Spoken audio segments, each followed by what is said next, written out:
Hello guys, আজকে আমার এক মামাতো ভাইয়ের হলুদ সন্ধ্যা। আমরা এখন রেডি হচ্ছি। আমি এখনো রেডি হই নাই। এই যে আমার গিন্নি, ও রেডি হচ্ছে।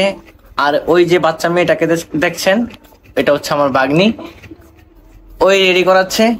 হ্যালো, এই দুইটা আমাকে পাগল বানিয়ে ফেলছে। সে প্রথম ব্লগ করছে, সে কি বলবে সেটা বুঝতে পারছে না। সে পাগল হয়ে গেছে অলরেডি, তার মা ছিঁড়ে গেছে। আপনারা ওকে ভালো করে শিখিয়ে টিটিয়ে দিয়েন কি বলবে না বলবে। ঠিক আছে, সবাই ভালো থাকবেন। এখন এই পর্যন্তই, আমরা রেডি হই, তারপর হচ্ছে পার্টিতে গিয়ে আবার সবকিছু দেখাবো। টাটা। এই যে বন্ধুরা, তোমরাই দেখো তোমাদের দাদা আমাকে রেখে কিভাবে একা একা খেয়ে নিচ্ছে। আমরা কিন্তু একটু পরে প্রোগ্রামে যাব, কিন্তু সে এখনই খেয়ে নিচ্ছে নাস্তা। আর আমরা প্রোগ্রামে এসেই দেখি এখানে ভাসুরের এবং বৌদির ফটোশ্যুট চলছে। এই প্রোগ্রামটিতে গিয়েছিলাম আমি, আমার বর, আমার ভাসুর এবং আমার বাবা। আমার বিয়ের পর আমার শ্বশুরবাড়িতে এটা আমার প্রথম বিয়ের নিমন্ত্রণ ছিল। তো এখানে এসে তো আমি খুব এক্সাইটেড ছিলাম। আমার মামি শাশুড়ি, আমার ননদ, আমার হাজব্যান্ড, ভাসুর সবার সাথে পিক, ভিডিও সব কিছুই তুলেছিলাম। আমি যেহেতু নতুন বউ, তো আমি তো আর নাচানাচি করতে পারবো না। তো আমি এখানে বসে বসে সবাইকে দেখছিলাম, ভিডিও করছিলাম। আর সবাই যেহেতু নাচতেছে, আমি সবাইকেই বেশি দেখতেছিলাম। আর আমার হাজব্যান্ড তো শুধু সেই নিজেকেই তুলছে, আমাকে আর কই তুলছে।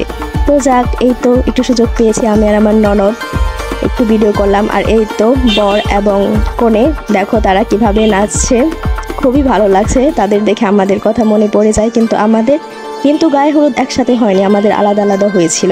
আর এই যে আমার বর আমাকে রেখে রেখে নাচছে, কেমন করছে দেখো তোমরা।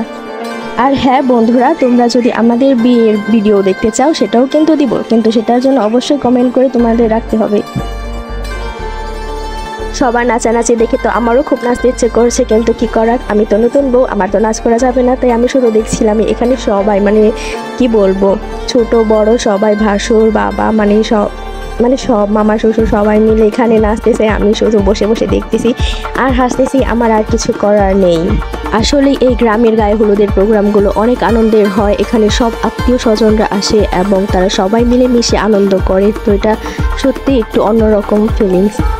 মেয়েদের জীবনটা আসলেই কত অদ্ভুত, তাই না? এক জায়গা থেকে আরেক জায়গায় চলে আসতে হয়, এক জায়গা থেকে না, এক পরিবার থেকে অন্য পরিবারে আসতে হয়। এখানে তো কোণে জাস্ট নাচিয়ে ফাটিয়ে দিচ্ছিল, কারণ তারা দুজনের মনের মতো ছিল এবং দুজনের ভালোবাসা পূর্ণতা পেয়েছে। তো সবাই এখানে তাদের আশীর্বাদ করছে, এরকমভাবেই ফটোশ্যুট হয়। আর এই তো আমি আর আমার হাজব্যান্ড চলে আসি তাদেরকে একটু গায়ে হলুদ দেওয়ার জন্য, যেহেতু তারা আমার ভাসুর এবং বৌদি, আমি তাদের ছোট। আর আমিও নতুন বউ ছিলাম, তো আমার খুব লজ্জা লাগছিল আর আমি কিছুই করিনি। এই তো এটা আমার মামি শাশুড়ি, দেখো কত মডার্ন। তো তার সাথেও আমরা একটু ভিডিও করে নিয়েছিলাম। আর হ্যাঁ বন্ধুরা, তোমরা জাস্ট ওনার নাচ দেখো। ওনার নাচ দেখে আমি তো জাস্ট হাসতে হাসতে শেষ। কি নাচতেছিল। রাস্তা একদম ফাঁকা, কোনো রিক্সা নেই, হাঁটছি, দেখি রিক্সা পাই কিনা। বিশাল সংখ্যক খাবারের প্যাকেট দিয়ে দিয়েছে আমার হাতে, হাত অলরেডি ব্যথা হয়ে গেছে। রাস্তাটা দেখাচ্ছি। হ্যাঁ, তো অলরেডি আমরা বাসায় চলে আসলাম, একটা রিক্সা পেয়েছিলাম, কারেন্টটা চলে গিয়েছিল, সমস্যা হয়নি, ভগবানের কৃপায় চলে আসছি বাসায়। কিন্তু আপনার ভিডিও লাস্টে অনেক মজা হয়েছে, এটা অবশ্যই দেখতে মিস করবেন না। আর এত মজা হবে আসলে ভাবতে পারি না প্রথম অনুষ্ঠানে গিয়ে। কি বলো তুমি? খুব মজা হয়েছে। একমত? এটা আবার কেমন কথা? যাই হোক, সবাই ভালো থাকবেন, সুস্থ থাকবেন, দেখা হবে আগামী ভিডিওতে। টাটা। আচ্ছা, আমাকে কেমন লাগছে? সুন্দর লাগতেছে। আমাকে সুন্দর লাগছে, এটা কি ভিডিওর মধ্যে দেখে এই কথাটা বললে নাকি?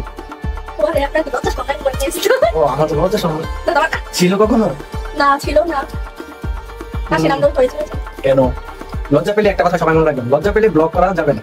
কারণ আপনি যেখানে যাবেন ব্লগ করতে, সেখানে আপনি একটা কথা মনে রাখবেন, আপনি যখন শুট করছেন, আপনি যদি আনইজি ফিল করেন তাহলে আপনার শুটটা কিন্তু হবে না। কিন্তু আপনি যতক্ষণ থাকবেন ততক্ষণই ওই ব্যক্তি আপনাকে দেখছে, ঠিক আছে? কিন্তু আপনি যখন বাসায় চলে আসবেন বা বাড়িতে চলে আসবেন, তখন কিন্তু ওই লোকটা আপনার কথা মনেও রাখবে না। তো তাই বলে আপনি যদি ওই সময় আপনি ব্লগ না করেন বা ফুটেজ না তুলেন, তাহলে কিন্তু এটা আপনার লস। তাই সবাই যে কোনো সময়, যে কোনো মুহূর্তে, যে কোনো কিছু যদি ভালো লাগে, এটা অবশ্যই ক্যাপচার করার চেষ্টা করবেন। এগুলো করার দরকার আছে, দেখতেছো না আমি ব্লগ করতেছি, সবাইকে বোঝাচ্ছি। হইছে তো এসেই দেখছি আমার ঘর একদম গোছানো, আর কোনো চিন্তা নেই, এখন শুধু ঘুমাবো। তো এসে দেখি আমাদের রুমটা গোছানো, ছোট বোনটি গুছিয়ে রেখেছে। তো এখন আর কোনো চিন্তা নেই, ডাইরেক্ট খেয়ে এসে শুয়ে পড়বো। তোমার খিদা লেগেছে? অবশ্যই অনেক অনেক। তখন তো ভাব দেখাইছিলা যে খিদা নাই, খাবো না।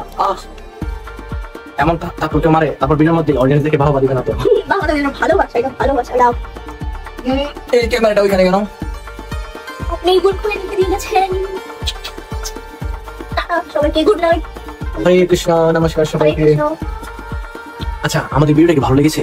যদি ভালো লেগে থাকে, যদি দয়া হয়, অবশ্যই লাইক, কমেন্ট এবং সাবস্ক্রাইবটা অবশ্যই করবেন, তাহলে অনেক খুশি হবো। দিল খুশ হো গিয়া মেরা। ডং ভাল লাগে না। আজকে এ পর্যন্তই। সবাই ভালো থাকবেন। আর কতবার বলবো ভালো থাকবেন, তাই না? আচ্ছা, টাটা।